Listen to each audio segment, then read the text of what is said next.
its left and right in a 360-degree motion, but it will not go upside down even a single time.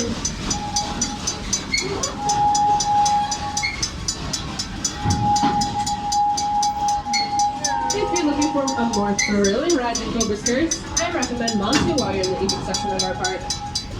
This ride will take you up 150 feet, dropping at a top speed of 65 miles an hour, and has 7 total inversions. That first inversion is going to be a big loop.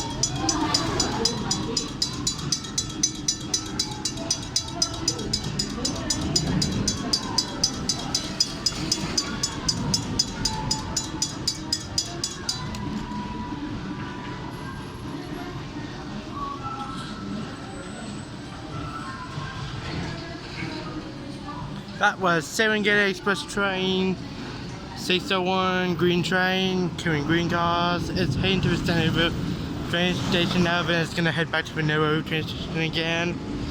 We're striking out loops around as the Serengeti Express train line in Bishop Gardens in Tampa, Florida.